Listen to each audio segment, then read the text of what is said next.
Ngayon guys, in this video naman, pagsasama-samahin natin yung dalawang na system ng hemostasis, yung primary and yung secondary.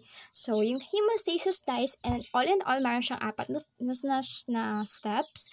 Yung first is yung vasoconstriction, wherein pinapalit niya yung size ng blood vessel para bumaba yung blood flow. Second is yung platelet plug formation. Yun yung step niya guys, is nagkakaroon siya ng adhesion, aggregation, activation, and secretion. And then, number 3 is yung coagulation, which is yung end product niya is yung fibrin meshwork. And then, siya yung nagpuproduce ng stable na fibrin clot. Ito yung end product ng coagulation. And then, yung step 4 is yung fibrinolysis, wherein, kung i-breakdown natin yung pangalan niya, lysis of fibrin. So, bali digestion or removal ng fibrin clot.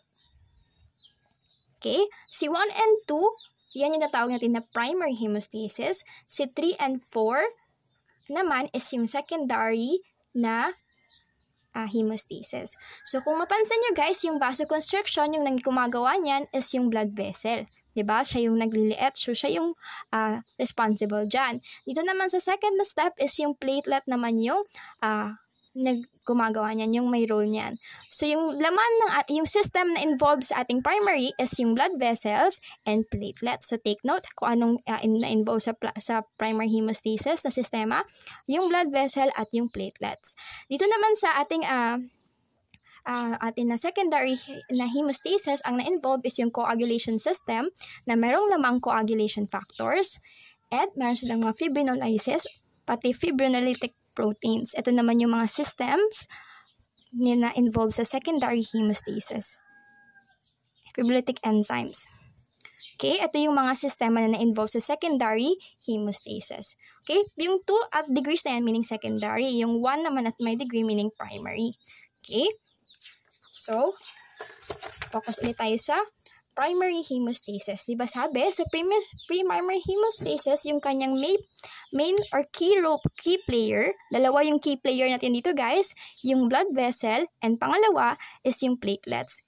Ano nga yung ginagawa ng blood vessel? Pinapalit niya yung size ng blood vessel para hindi masyadong marami yung lumabas na blood. And then yung platelet, siya yung nagpo-form ng platelet plug. But let's go deeper sa blood vessel. Okay, si blood vessel guys, ang kanyang function is bipolar. Bakit kaya siya tinawag na bipolar? Kasi meron siyang dalawang function. Na completely unrelated sa iba kada isa. Take note guys, yung ating blood vessel is made up of endothelium. Made up of siya ng endothelium, diba? For example, ito yung blood vessel natin. Meron siya diyang mga simple squamous na cell. Yan yung endothelium na tinatawag. Simple squamous. So, meron siyang dalawang function. Diba? Sabi niya bipolar. Una, during normal times, isa siyang anticoagulant. Pag sinabi natin anticoagulant, anti meaning kontra niya yung pag-clot. Yung coagulation meaning clot. So, pinipigilan niya yung clot. Bakit niya pinipigilan? Kasi nga kapag normal or intact naman yung blood vessel, kinikip niya yung blood in the fluid form. Okay? It keeps the blood in fluidity. And then kapag nasira naman yung blood flow, pagka merong injury, pro-coagulant naman siya. Pag sabing pro-coagulant, pinopromote niya yung coagulation or yung pag-produce ng clot. So, ba't niya ginagawa yan? To stop the bleeding. So, take note guys, yung ating blood vessel, meron siyang dalawang function. During normal times, anticoagulant siya, pero during times of injury naman, pro-coagulant siya. Okay? So, isa-isahin natin guys yung kanyang itsura. During normal times, ito mo tayo sa normal times. Sorry, medyo magulo na yung aking notes. So, yung normal, ito yung intact siya. Wala pang injury. Ayan yung intact na blood vessel. Ito yung mga kanyang laman. So during normal times or intact na blood vessel, mayroon tayong smooth surface. Yung smooth surface na yan, importante yan. Kasi piniprevent niya yung stress or piniprevent niya yung shear stress. Kasi kapag mas hindi smooth yan, kapag hindi siya smooth, kung hindi smooth, for example, gurul-gurul, kapag tumama dyan yung platelet, ma-activate siya. So, kapag smooth naman, hindi ma-activate yung platelet. So, importante na smooth siya. Okay? Pinipigilan niya yung pag-activate ng platelet. And then, kapag normal siya, guys, pag normal, may vasodilation, meaning pinapadilate niya yung size ng red blood cell, ng blood vessel para continuous yung blood flow. So, pinapalawak naman niya. Okay, kung kanina, in times of injury, may vasoconstriction, in times of normal, nagbabasodilate siya, guys. Sino yung responsible sa vasodilation ng ating blood vessel? Una, guys, is si nitric oxide. Si nitric oxide and si serotonin. So, ano yung action nilang dalawa? Vasodilation. So, ano pa specifically yung purpose ng vasodilation? Pinipigilan niya, guys, yung platelet aggregation.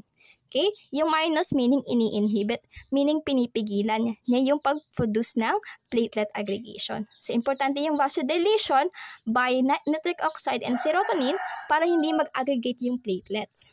Pangalawa, yung heparin. Yung heparin, nandun lang din siya, pinoproduce din siya ng ating blood vessel. Isa siyang anticoagulant. So, isa siyang anticoagulant, pinipigilan niya yung pag-produce ng thrombin. Nagpo-produce siya, guys, ng antithrombin. Okay? Take note na yung pangalan niya, antithrombin. Okay? So, pinipigilan niya yung pag-produce ni thrombin. And then, meron din tayong prostacyclin na pinoproduce ng ating endothelium. Si prostacyclin, tatandaan niyo yung word na cyclin, yung ginagawa niya is keeps the blood cycling. Isa siyang vasodilator. Okay? Balik tayo dito kay heparin. Di ba sa heparin, pinopromote niya, pagka-positive, meaning pinopromote niya yung pag-produce ng antithrombin 3. Si antithrombin 3, guys, pinipigilan niya si thrombin. Si thrombin kasi na, guys, importante siya sa pag-activate ng mga factors na ito. Okay? Yung second, guys, na function ng ating blood vessel in times of trauma or injury, tayo sa injury na part. Una is vasoconstriction. Pangalawa, yung endothelial cells. Yung endothelial cells, ito yung simple squamous, also known as endothelial cells or ECs. Kung may makita kayong EC, ibig sabihin nun ay endothelial cells. So, yung endothelial cells, guys, nagpo-produce siya ng bone membrane factor and adhesion molecules. So, pinopromote niya yung platelet adhesion. Pangatlo, smooth muscle contracts. So, yung smooth muscle, kapag nag-contract siya, sisikip na yun yung ating blood vessel. So, nagpo-promote din siya ng vasoconstriction. Vasoconstriction. And then, pangapat, yung endothelial cells or yung EC, nagsisecrete naman siya ng tissue factor. Si tissue factor or factor 3, pinopromote niya din yung coagulation or yung pag-produce ng clot. Sinusuportahan niya yon. Okay? I hope nakasunod kayo doon. Next naman punta tayo mismo sa platelets. Di ba, nag-discuss na natin yung blood vessel. Yung meron siyang dalawang purpose. During normal, isa siyang anticoagulant. Kapag during trauma naman, isa siyang procoagulant. Okay? So, punta naman tayo ngayon sa platelets. So, pinag-usapan natin before yung platelet structure. So, yung platelet structure, meron siyang mga parts. So, ito yung tsura niya, diba, biconvex siya. Hindi siya totoong cell, isa siyang fragment or pieces of megakaryocyte at wala siyang nucleus, meaning negative yung kanyang nucleus. Okay, sa plasma membrane, meron siyang GP coat.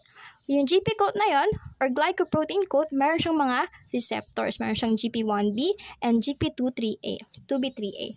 So, kung maalala nyo sa GP1B, yan yung receptor for bone membrane factor. Si GP2B3A, siya naman yung receptor for fibrinogen. Okay? So, yung plasma membrane ng platelet is made up of lipids.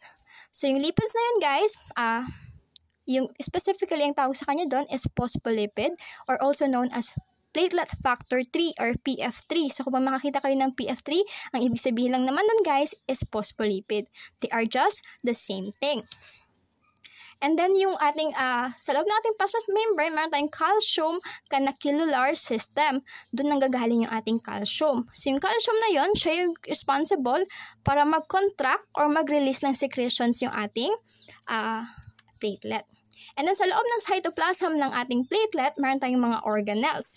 Yung organelles doon guys, na laman niya is mitochondria. Si mitochondria, siya yung responsible ng pag-produce ng energy like ATP, ADP.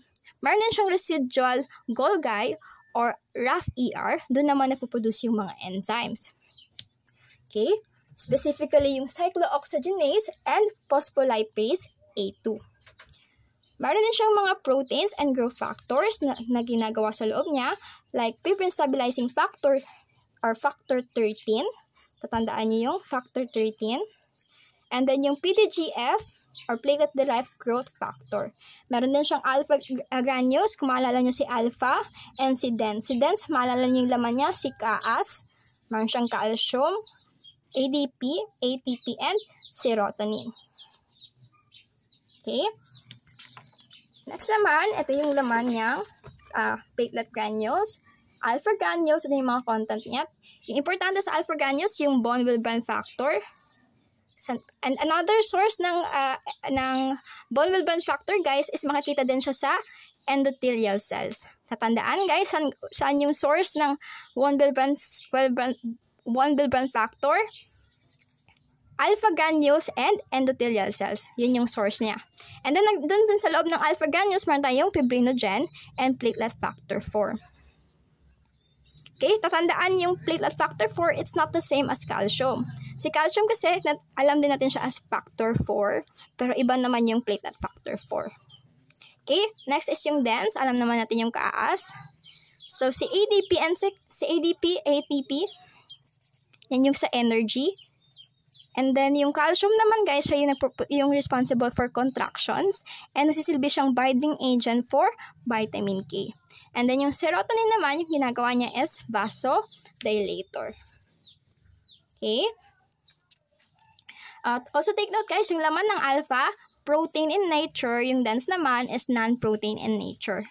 Para ma-differentiate nyo lang silang dalawa. Okay? So, balik tayo ulit dun sa membrane ng platelet. Yung membrane ng platelet, guys, meron siyang laman na phospholipids or also known as platelet factor 3.